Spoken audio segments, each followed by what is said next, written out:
Boa noite a todos. Boa noite. Queridos amigos, amigas, irmãos em Cristo, que o Senhor nos abençoe e nos envolva na sua proteção. Que assim seja. Amém? Amém. Amém, Senhor. Bem, hoje realmente vamos falar sobre Evangelho. O tema dever e a virtude são exatamente os itens 7 e 8 do Evangelho segundo o Espiritismo no capítulo Sede Perfeitos, capítulo 17. Inclusive, é nele que nós examinamos também um belo texto sobre o homem de bem. Por que é tão importante tratarmos a respeito do dever? Interessante que nós ouvimos muitas palestras, referências a respeito de virtudes, de qualidades, de como nós devemos ser. Afinal de contas, o grande mestre, quem é? Isso.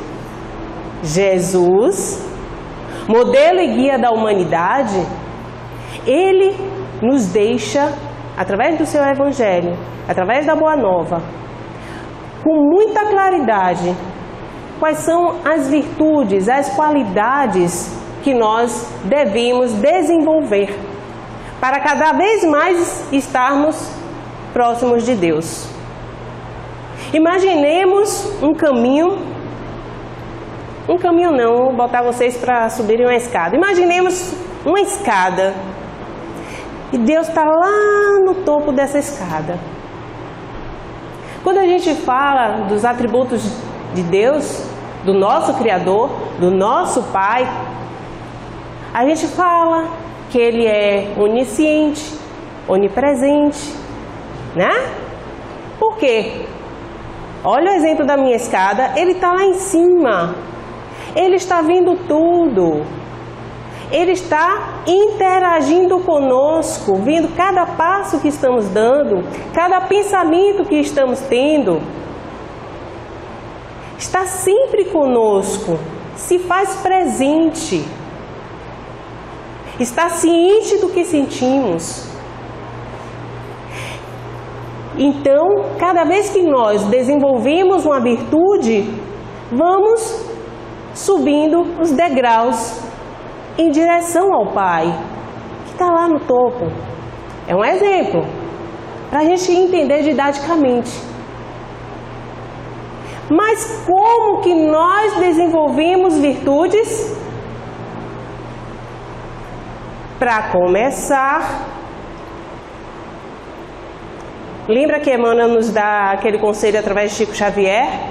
Quando o Chico vira assim, mas Emmanuel, como é que eu vou conseguir fazer tudo isso, dar conta de tantas tarefas, de tantas obrigações? E Emmanuel diz, disciplina, disciplina, disciplina. Disciplina para cumprir os nossos deveres. Sim, e que deveres são esses? Vamos ver? Primeiro, dever moral. O dever moral.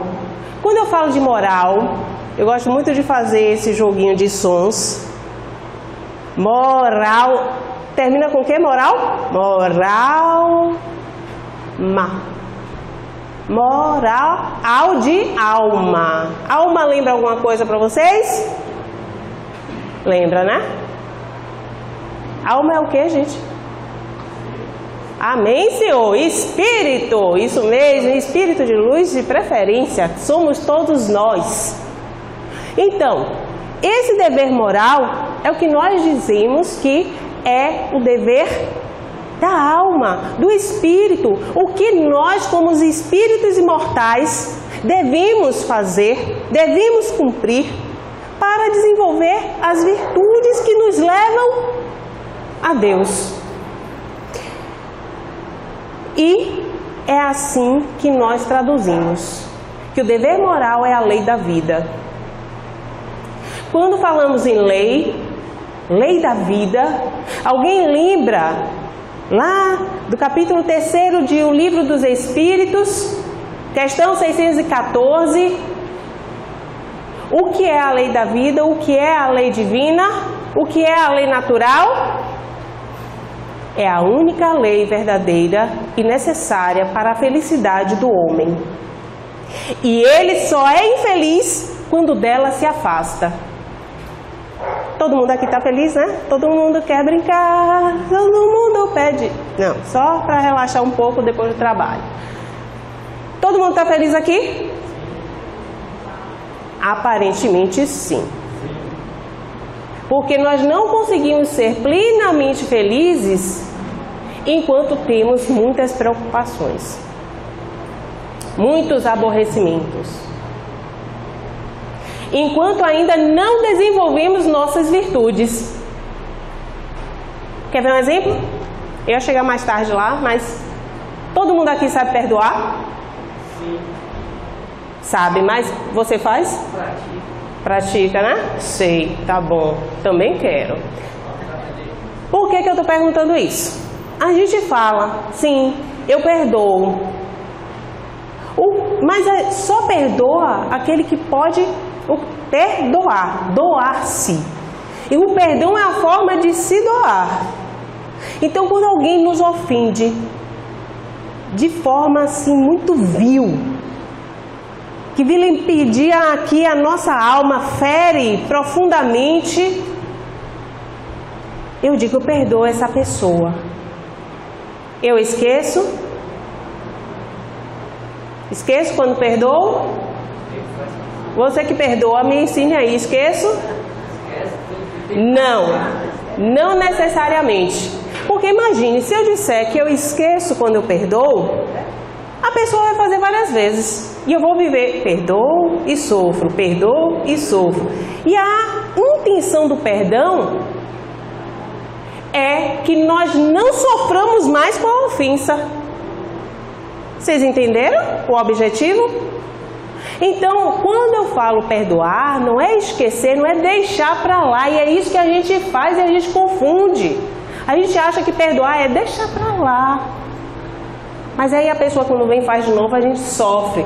E deixa para lá. Mas não é isso.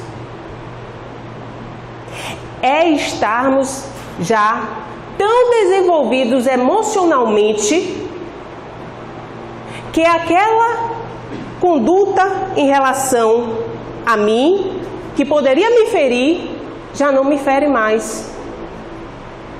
E a gente só consegue fazer isso quando nos desvencilhamos do orgulho.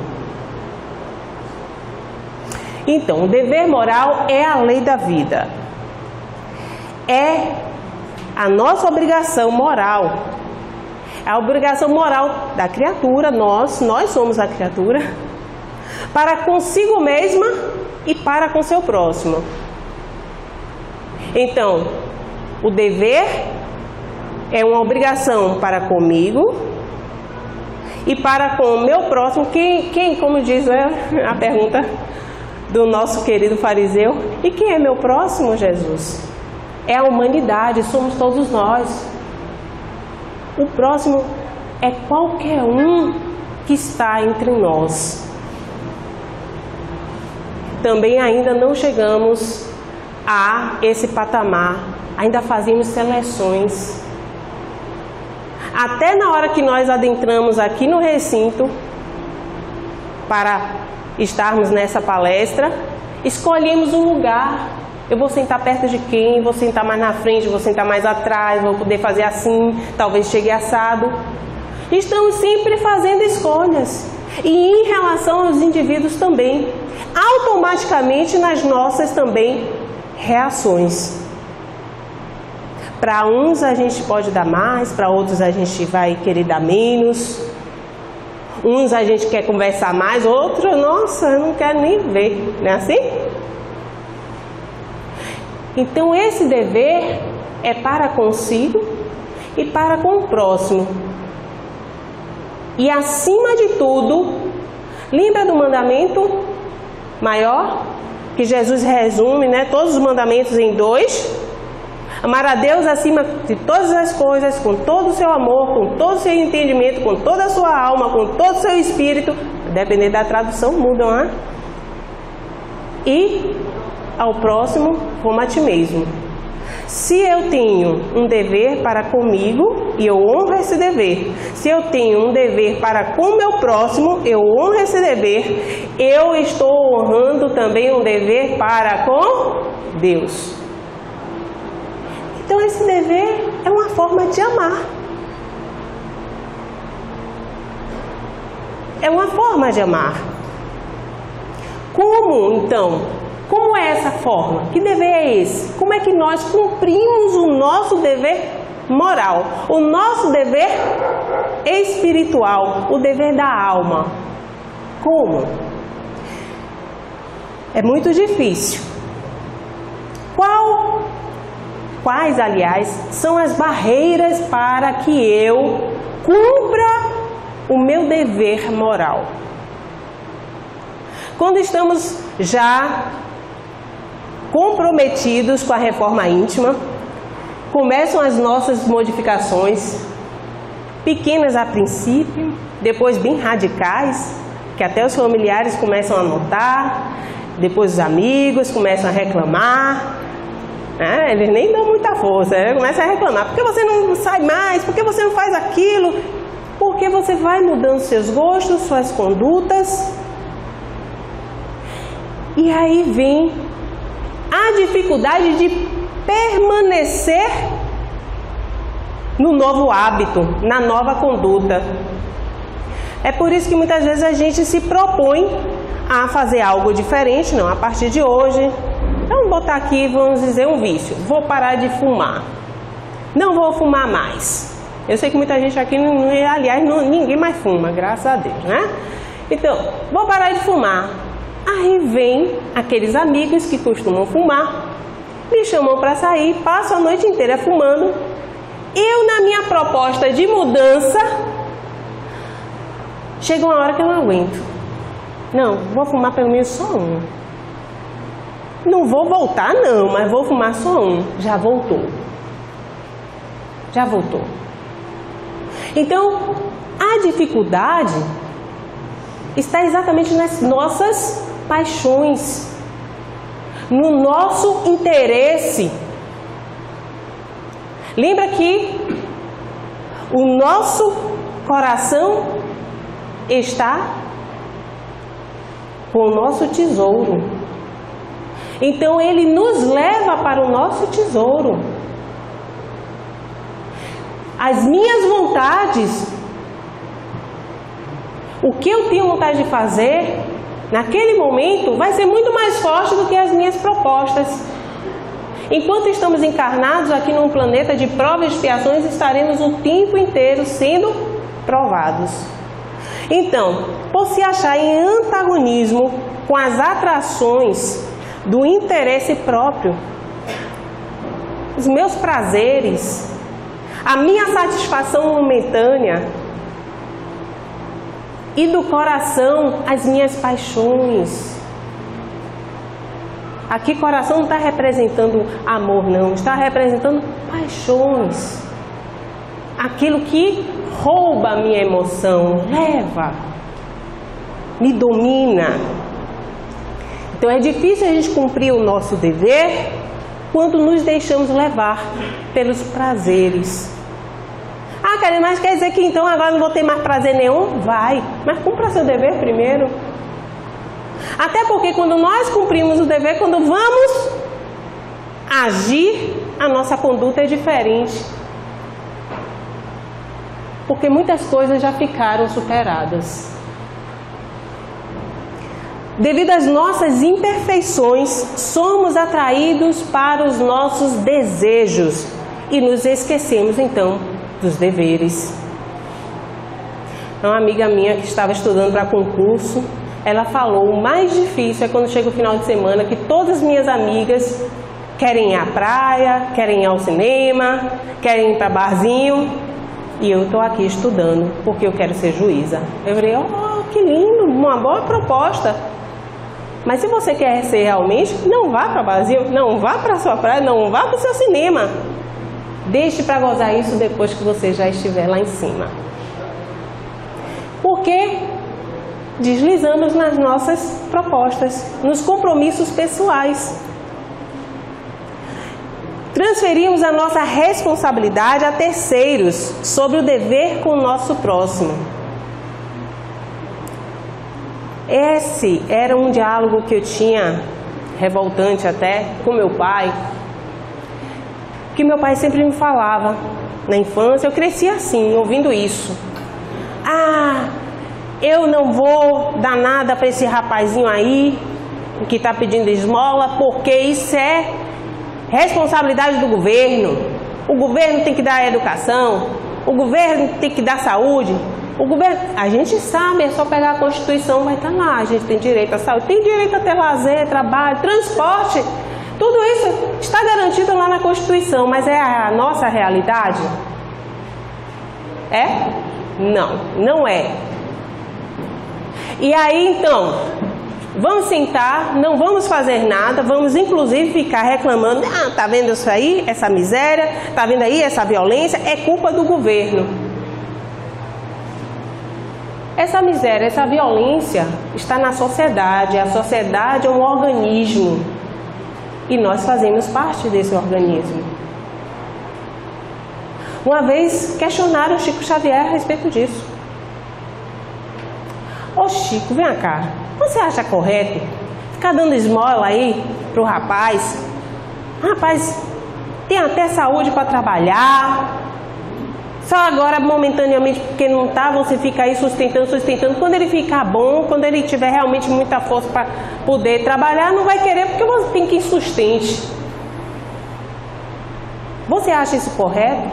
Aí Chico Xavier falou, olha, minha mãe me ensinou que se a casa do meu vizinho estiver pegando fogo, é bom eu encher um balde e jogar lá, não ficar esperando os bombeiros. Então façamos o pouco que nos cabe. Há um questionamento, inclusive, dos espíritos a respeito da esmola, quando a gente examina a caridade material. E um espírito superior, ele fala, examinai se esta pessoa que lhe pede realmente precisa. Poxa, mas como é difícil a gente saber? E quantos falsos julgamentos nós não fazemos? E diante de uma situação dessa, ele diz, então é melhor dar. É melhor dar com boa intenção, de coração, desapegado, do que ser egoísta. Aí você vai estar se privando de ajudar um irmão. Cara, mas e se ele não estiver precisando? Você fez sua parte. É essa a lição do Espírito Superior. Você fez sua parte, você está com a sua consciência tranquila. Já pensou se, para fazer o bem, eu dependesse dos outros? Gente, para fazer o bem, cada um depende de si mesmo. É buscar a vontade interior, dentro do próprio espírito, dentro da alma, e agir. Não ficar se questionando o que é que o outro está pensando, ou se o do meu lado não está fazendo nada, então também não vou fazer, porque é assim que nós estamos acostumados a pensar. Então não adianta a gente transferir uma responsabilidade que é de todos nós para o outro, para apenas se eximir e dizer, não tenho que fazer nada, a culpa é do outro. Não. Se fosse assim, a gente nascia cada um em um planeta, não falta planeta, né? Hoje em dia os cientistas não falam nem mais em universo, é multiverso, tem um bocado de universo aí. A gente aqui está num sistema solar, numa galáxia que tem mais de 200 bilhões de sistemas solares, então não falta planeta para cada um de nós encarnar. Você já pensou cada um sozinho num planetinha? Desenvolvendo-se como Ajudando quem? Amando quem? Espiziando quem? É um sistema solidário. O que nos obriga, então, ao cumprimento do dever? Lembra da questão, lá no Livro dos Espíritos, questão 621? Existe um código divino, existe a lei divina. E Allan Kardec questiona, e onde está escrita essa lei divina? Já que tem tanta lei aí, né? Tem uma Bíblia enorme para a gente estudar. Tem outros códigos também, em outras religiões. E os Espíritos razoavelmente respondem. A lei de Deus está escrita na consciência. Tem alguém aqui que não tenha consciência? Todos nós temos consciência. E quanto mais vamos evoluindo, mais consciência temos. Que é como se nós cada vez mais despertássemos com a sabedoria que Deus vai nos galgando, nos dando, nos transferindo a cada encarnação, a cada aprendizado. Então, se essa lei divina, esse código está na minha consciência, fica difícil saber o que é que nos obriga ao cumprimento do dever? Aqui, pela lei dos homens, tirando a lei de Deus, né? Pela lei dos homens, o que é que me leva a ter que pagar um imposto para ter um veículo? É uma lei.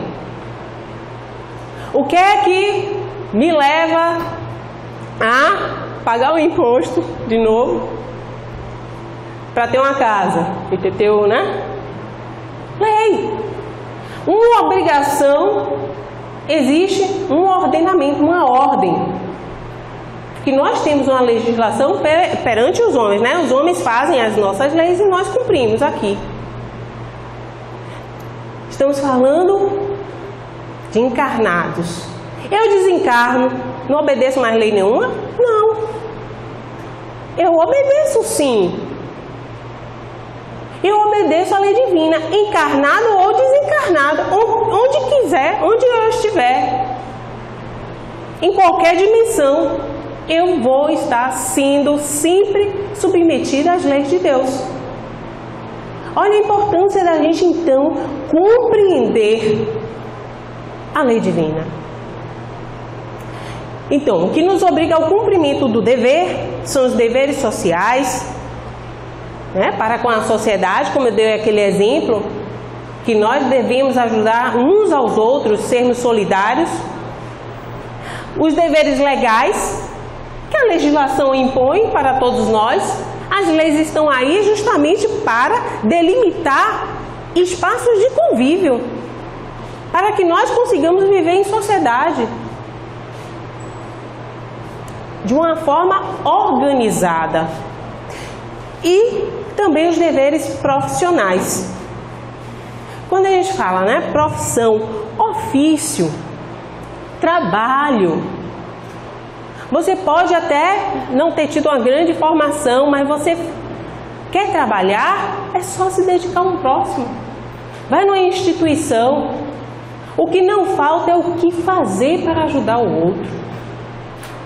Eu me lembro que uma certa feita, é porque eu era formada em administração, eu trabalhava, tive uma carreira toda na área administrativa, né, na administração, e resolvi mudar para a área do direito.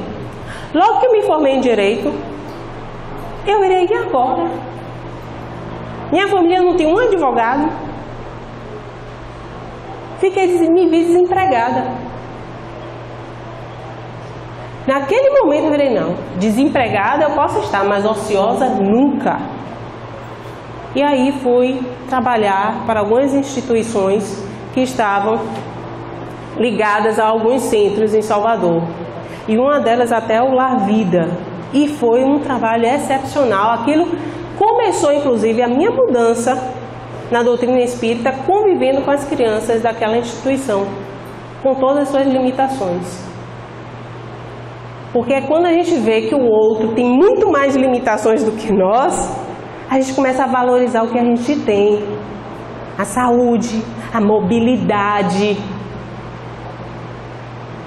Aqui quem tem parente, né, com alguma deficiência física, sabe a dificuldade que é sair de casa, ir para algum lugar, pegar um transporte, voltar para casa. Se a gente, com toda uma estrutura que nos permite ir e voltar, a gente não consegue cumprir às vezes um determinado tempo, chega no trabalho atrasado, chega em casa abafado e corre para cá, corre para lá. Agora imagine uma pessoa cheia de limitações. E a gente tem que acordar e já agradecer a Deus por tudo. Não só pela saúde, mas pela família que temos. Ah, minha família é toda problemática. Ótimo! É essa que é necessário para o seu desenvolvimento. Jesus não espera de nós, na nossa transformação, que nos tornemos espíritos poderosos, fantásticos. Não. Ele espera, pelo menos, que nos tornemos melhores. Melhores. E também nós temos o que eu comecei a falar, que são os deveres morais. Esses deveres morais são regidos pela nossa própria consciência e nós os cumprimos também através da vontade do Espírito. E onde começa então esse dever, essas obrigações? Se inicia do ponto em que ameaçais a felicidade ou a tranquilidade do vosso próximo. Vamos inverter para ficar mais fácil? Estamos falando de dever, vamos falar de direito. O meu direito termina onde começa o direito do meu próximo. Não é isso? São os limites.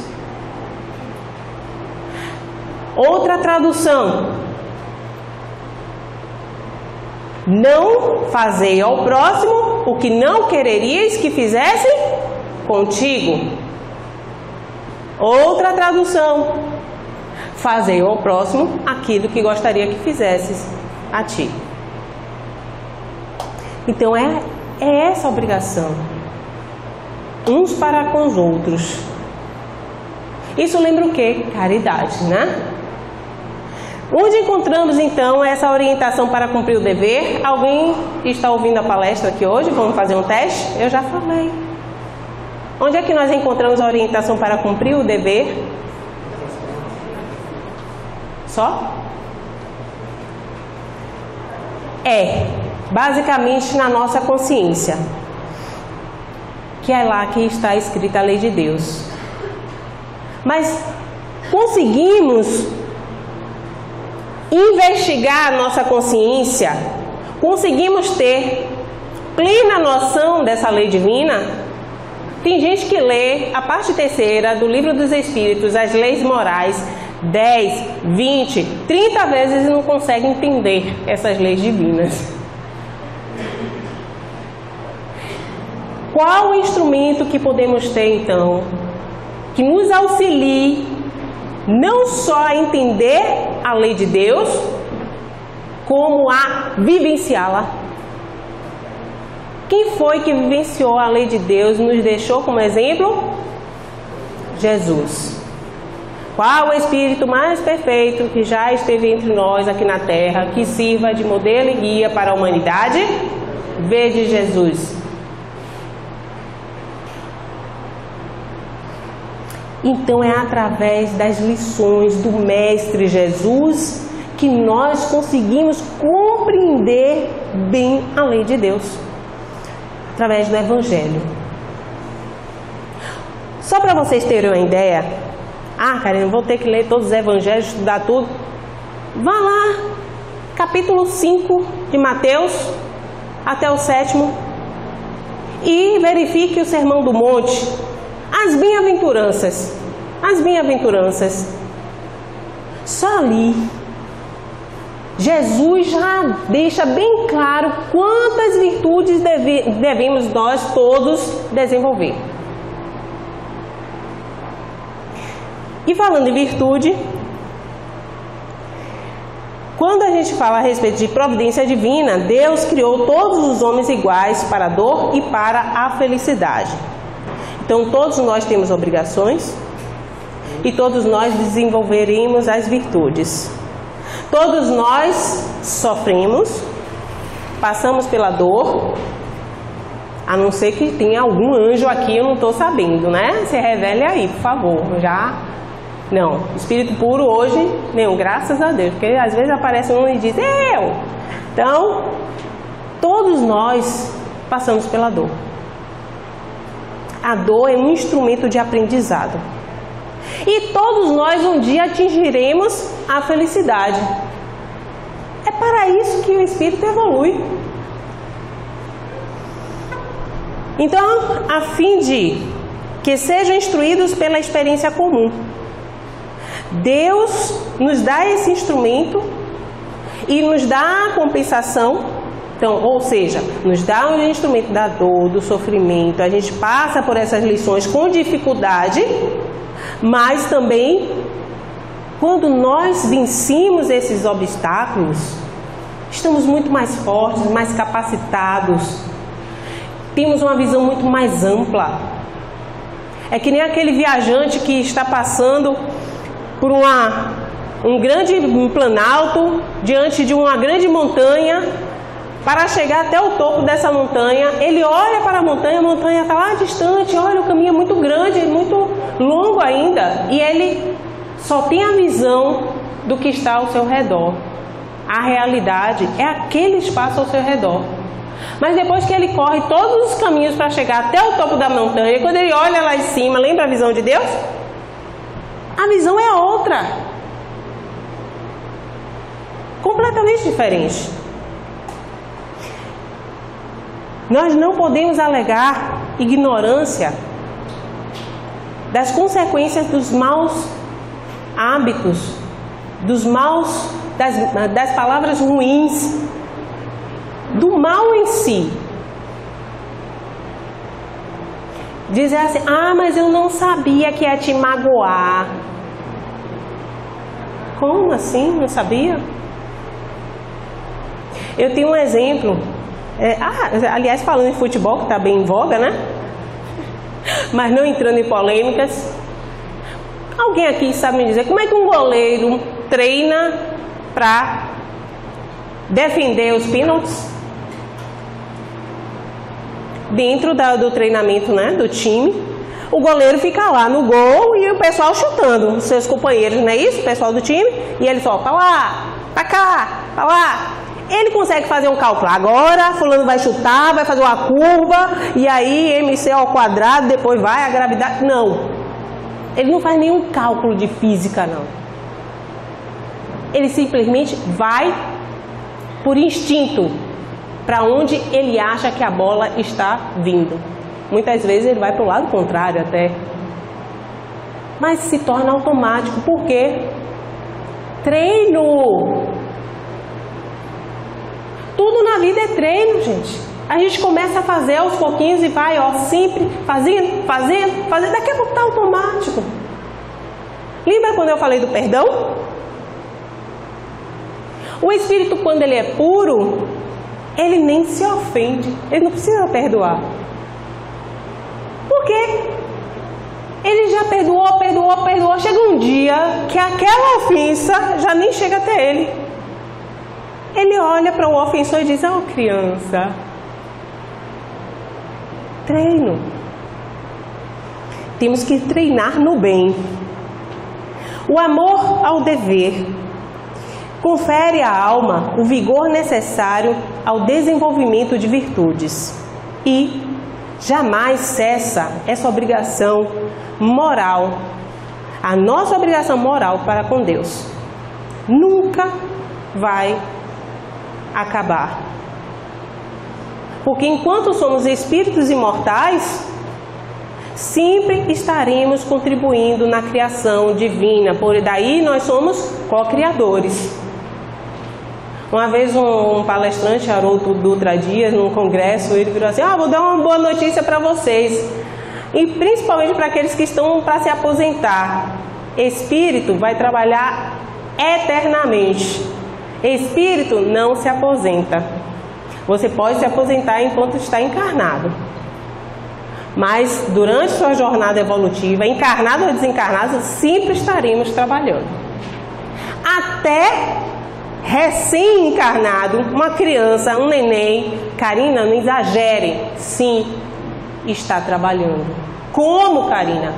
Para a moral dos pais, amadurecimento daqueles espíritos que estão cuidando da criança, do bebê, da preocupação, do cuidar. Tudo há um propósito de ser, gente. E os deveres do espírita? Tem algum espírita aqui? Não, tem espíritos, né? Mas espíritas também, graças a Deus, tem bastante. Quais são os deveres do espírita? Esforçar-se para o autoaperfeiçoamento. A nossa proposta sempre de reforma íntima, que a gente acha bonito esse nome, né? Reforma íntima. Sempre trabalharmos para sermos melhores. E, de preferência, vamos acelerar esse passo. Porque eu já ouvi gente falando assim, isso daí eu vou deixar para a próxima encarnação. Não deixe, não. Não deixe, porque a gente não tem como garantir que vai fazer isso na próxima encarnação. Pode ser que na próxima encarnação a coisa seja muito mais feia e aquilo que você está se poupando de enfrentar agora, venha enfrentar daqui a 7, 10 encarnações lá na frente. Olha o atraso. A gente não retroage, né? Não retrograda, mas a gente marca o passo. É que a vida é uma escola. Se eu não estudo no passo de ano, eu fico ali, marcando meu ponto. Enquanto, estou vendo a galera toda se desenvolvendo lá na frente, daqui a pouco indo para a faculdade, eu aqui. Então, o autoaperfeiçoamento e também dar o exemplo. Não ser como um fariseu hipócrita, que sabe todas as leis, que sabe o que deve fazer, tira a onda, mas não faz. Eu, em uma certa feita, eu falei isso inclusive numa casa amiga ontem, eu falei a respeito do perdão. Tive sérios problemas com o tema do perdão quando eu comecei a ser palestrante. Ficava rezando, pedindo a Deus, não me deixe cair um tema com perdão, Senhor, porque eu ainda não sei perdoar. E eu não sei falar do que ainda não sei fazer. É assim que eu enxergo o diálogo de Jesus com os fariseus, quando ele diz hipócritas. Como é que eu vou falar para vocês de algo que eu não consigo vivenciar? Aí teve um amigo meu que é palestrante e virou assim, não, mas olha, a espiritualidade já dá pra gente justamente o tema que a gente precisa trabalhar. Eu falei, não vem com essa conversa não. Porque nós sabemos, cada um de nós sabemos o que devemos trabalhar. Tanto que eu sabia que eu deveria trabalhar o perdão. Então eu não tenho que esperar vir algo para me dizer, faça isso. É só seguirmos o conselho de Santo Agostinho. Quem não conhece o conselho dele, vai lá no Livro dos Espíritos e leia o que ele fazia todos os dias quando vivia aqui na Terra. Examinava o dia inteiro o que ele teria feito, o que ele deveria ter feito e não fez. Quando ele ia dormir, ele fazia repassava o dia todo para examinar o que evoluiu e o que ainda precisava ser trabalhado. Aí a gente chega em casa, agoniado para ver a vingança da Clara, no outro lado do paraíso. Depois para ver, né, novidade legislativa lá no Jornal da Globo. Vai dormir cheio de pesadelo, acorda de manhã. Não oramos, não refletimos. Já estamos atrasados no trabalho para fazer café para a criança. Aí corre. Pelo menos fez a higiene física, né? Porque quando a gente acorda, a gente escova o dente depois, antes de ir para trabalhar. Espero que muitos façam isso aqui. Fazem, né? Ou quando chega em casa à noite, depois de uma jornada dessa de trabalho, eu que já estou aqui pedindo a Deus para tomar um banho. Por que eu estou cuidando do meu corpo material e esqueço do meu corpo espiritual? Como é que eu vou limpar o meu corpo espiritual? Acho que é alguma sessão de fluidoterapia? Educação moral do espírito. Educação moral. É você criar esse hábito de todos os dias fazer esses questionamentos, fazer essa reflexão. Isso é a higiene do corpo espiritual. E as virtudes, Karina? Eu já falei. Quando a gente fala de virtude, a gente está falando de um conjunto de todas as qualidades essenciais que constituem o homem de bem. Ser virtuoso é ser evangelizado. Então, ser virtuoso não é apenas fazer o bem. Tem muita gente aqui que faz o bem, mas ainda não é virtuoso. Eu sou uma delas. A gente faz o bem, mas ainda faz com algum interesse. Ainda faz com medo do que... eu mesmo faço às vezes pensando, o que é que Deus está pensando se eu não fizer isso? Mas a gente tem que partir de algum lugar. A gente tem que começar de alguma forma. Eu não sei como é que eu vou começar já sendo perfeita. Não. Claro que alguma coisa vai me incentivar a fazer. Por medo, né? Temor. Por medo. Por consciência já. Aquela coisa das trocas, né? É dando que se recebe. Não é dando que se recebe só não. É só dando. Dê, não se preocupe se vai receber. Porque se a gente fica esperando que o outro devolva, vai criar um espírito mais imperfeito do que eu, mais atrasado e não devolva nunca. Eu vou ficar à mercê o que eu faço, o que eu sinto dos outros? Não. Quando eu faço com o coração, é o que nós chamamos de altruísmo, sai de dentro de nós, com desapego, porque tudo é do Pai, tudo é do Pai, tudo é para Deus. Então tem muita gente que fala assim, porque eu trato tão bem fulano, mas fulano não me trata bem. Faça a sua parte. Aí você vai passar a ser uma pessoa ruim porque a pessoa está te tratando mal e você também vai ser antipática. Não. Sempre temos que exercer o lado melhor de todos nós. Não é porque o outro está errado que eu vou ficar errando também, ao contrário, né? Virtudes reais. Quando eu falo de real, virtude real, é porque existe uma virtude que não é real. Virtude real é um sentimento de caridade, de amor ao próximo, uma coisa sincera.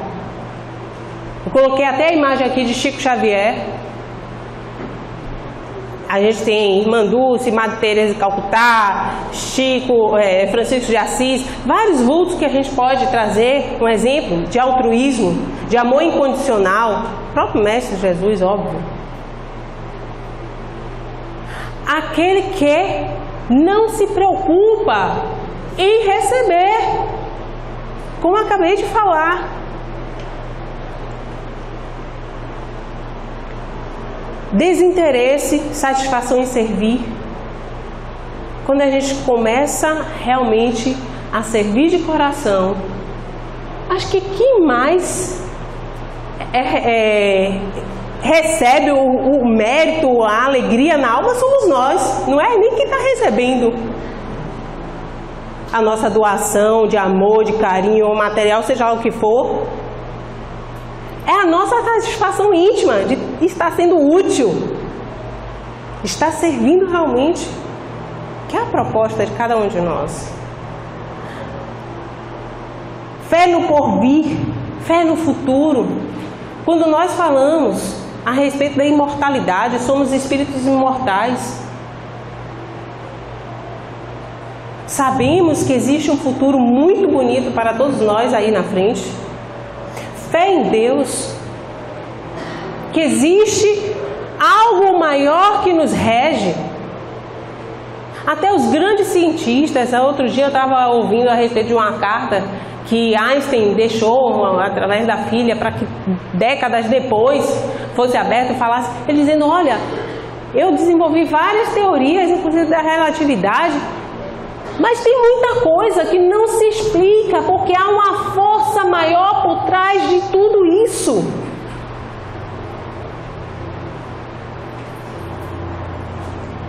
Porque existe também, quando eu falo virtude real, é porque existe a virtude falsa. A falsa virtude. O que é a falsa virtude?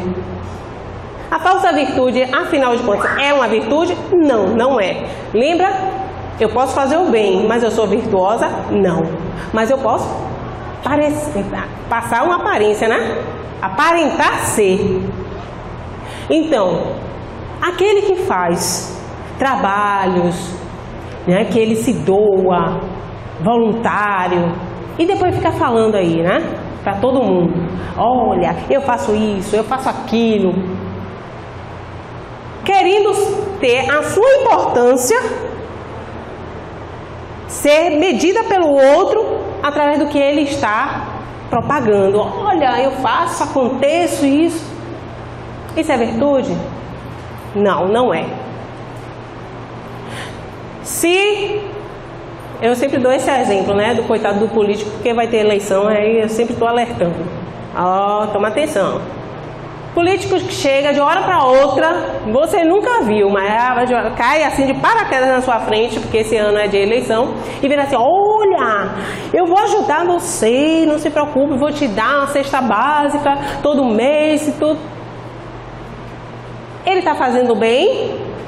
Teve uma amiga minha que virou, não! Ele está ajudando, não está? Tem gente que vai estar comendo melhor com aquela cesta básica, não vai estar não? Vai. Ele está fazendo algo de bom. Mas é desinteressado? Não. Ele tem um interesse egoístico, o interesse dele para fazer aquele bem. Então ele não é virtuoso, ele faz o bem, mas não é uma pessoa virtuosa. Só será uma pessoa virtuosa aquele que vai fazer o bem desinteressadamente. Então, sinais da virtude falsa é o orgulho e a vaidade. Esse que sempre faz propaganda, que está fazendo e acontecendo, como diz os espíritos superiores, já teve seu galardão, já teve sua recompensa, que é realmente encher os seus brios, né? A sua vaidade. Ostenta as suas qualidades, aparenta o que não é, tudo isso eu já falei. Cultivemos então, meus amigos, a mansuetude, a humildade, a honestidade, a bondade, a sinceridade, a lealdade, a perseverança, a fé, entre muitas outras virtudes que estão no Evangelho. Quando eu dei o exemplo das bem-aventuranças, Jesus, nas bem-aventuranças, ele fala sobre a humildade, ele fala sobre resignação. Resignação, cara? Bem-aventurados os aflitos, não é isso? Ou seja, felizes os aflitos. Pelo amor de Deus, Jesus, que é isso? Como é que um aflito pode ser feliz? É isso que Jesus está querendo dizer? Não. Ele está querendo dizer bem-aventurados os aflitos, ou bem-aventurados aquele que está sofrendo, aquele que está sentindo dor, porque está tendo a chance de aprender com esse momento. Nós damos o nome disso, qual é o nome que nós falamos? É resignação. Porque se nós estamos passando por aquela experiência de dor, de sofrimento, a gente pode até superá-la. Mas se a gente não examinar e verificar o que temos que aprender com essa experiência que nos fez sofrer, vamos passar por ela novamente. Então, resignar-se é entender que aquilo que estamos passando é necessário de alguma forma para o nosso crescimento. E aí faz essa reflexão. Também, seres mansos, pacíficos, né? Aí tem gente que vira assim, mas ser manso, esse negócio de ser manso, ser pacífico é ser bobinho. Ser manso, ser pacífico é contribuir para a harmonia de todos nós. É contribuir para a paz na sociedade. Então há muita coisa para se trabalhar. Ser espontâneo com as crianças, né? Seja com as criancinhas no reino do meu Pai. É ser ingênuo? Não, é ser, Jesus está querendo dizer, a criança é espontânea. Ela fala o que pensa. Ela é o que sente. Ela não consegue ser dissimulada. Só os adultos que depois de tanta coisa que passa e começa a ficar cheios de calos, né? Das dores que a gente passa. Então há muito para a gente aprender, muito para a gente desenvolver. E é através do Mestre Jesus que nós conseguimos desenvolver essas virtudes. Por fim, meus amigos, desenvolvemos virtudes quando nós resistimos de forma voluntária aos arrastamentos das más tendências. Algumas traduções dizem que é o arrastamento dos males, né? Das más tendências. Tendências essas que muitas vezes nós trazemos até de outras encarnações. E estamos aqui para superá-las. Quando eu evito fazer os erros do passado, eu já estou desenvolvendo minhas virtudes. Então, vigiar e orai. Todos nós. Fechando com essa reflexão de François Nicolas Madeleine, mais vale pouca virtude com modéstia do que muita com orgulho. Então, quantos de nós convivemos com aqueles que arrotam suas qualidades e convivemos, vemos exemplos, né, de pessoas que mal falamos e são pessoas maravilhosas. Eu costumo dizer que a humanidade é sustentada pelos anônimos.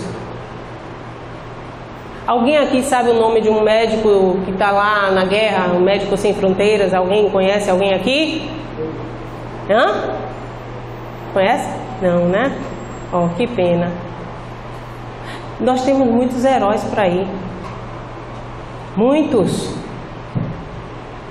Aqueles que estão, inclusive, a tarefa deles é ajudarem. Alguém conhece um salva-vidas aí, vendo o pessoal mais malhadinho, mais queimado de sol? Não, né? Bombeiro? Salva-vida, graças a Deus. Tem muita gente aí fazendo bem. Muita gente fazendo bem que nós não sabemos nem o nome. Pelo orgulho é que a humanidade tem se perdido. Pela humildade é que um dia ela se redimirá. Sejamos humildes. Lembremos todas as vezes que nós pudermos ser humildes, que nós estamos contribuindo para combater o grande mal da humanidade, que é o orgulho. Muita paz a todos, fiquem com Deus.